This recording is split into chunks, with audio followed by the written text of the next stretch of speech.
Hello friends, we are going to see range data annotation attribute in MVC3 tracer, and the range attribute specifies the minimum and the maximum constraints for a numerical value, and we can use this attribute to accept the age of a particular age group users. Now suppose uh, if you want users from the age group 20 to 40, you can have a range attribute applied to the age property saying that only users between 20 and 40 could be allowed. So the users which are not of age range between 20 to 40 will be displayed an error message, and other users will be allowed to post the form. So let's see through the application. We have age property defined inside our model, and we have a form created, and we have a submit button to post the form. So let's apply uh, the range attribute. To use the range attribute, we have to include system.componentModel.DataAnnotation reference in a model class, and we say in a model file, that is register.cs. Now we apply, we say range, and it accepts a minimum and the maximum value. So we say 20 comma 40 is our range.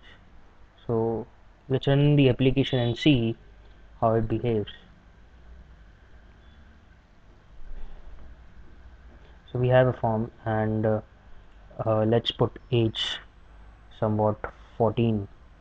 So it's not the age, it's not inside the range we provided. So when we submit the form, it says the field age must be between 20 to 40. Now this is the default message, and it picks the name of the property age to identify the property name, and it picks the minimum and the maximum value, and it creates a default message and shows on the UI. And if you want, you can customize this message, or you can provide your own message saying error message equal to only users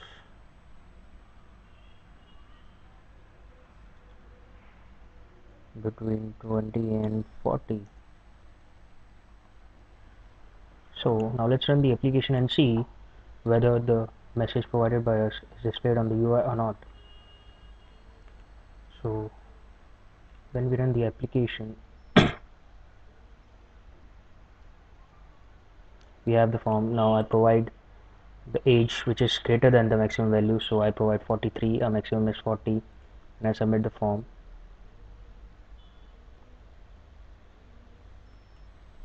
So it says only users between 20 and 40.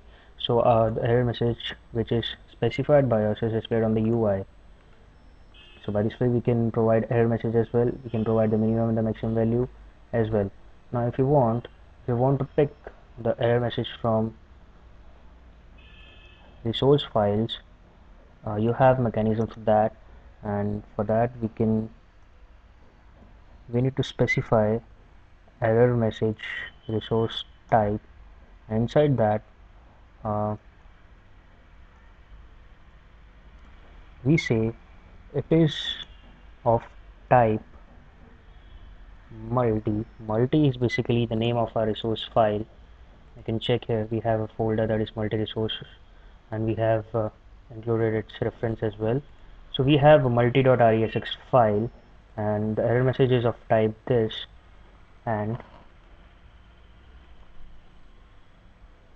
and we say the error message source name, I mean from which key the error message should be picked. We create it as range validation message. So we need to create this key inside this resx file. So we create a key, that is, we named it as range validation message, same as we provided in the previous screen, and we say users with age between 20 and 40. So we have defined the key in the multi-resource file as well. So we run the application and see whether it picks the message from resource file or not.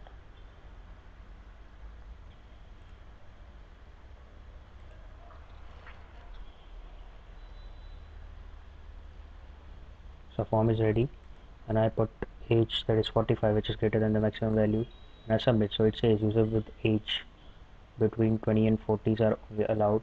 So it picks the error message from RESX file.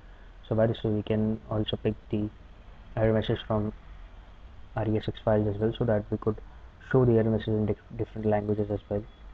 So by this way we could use the range property to restrict the integer values between a range. Thank you friends.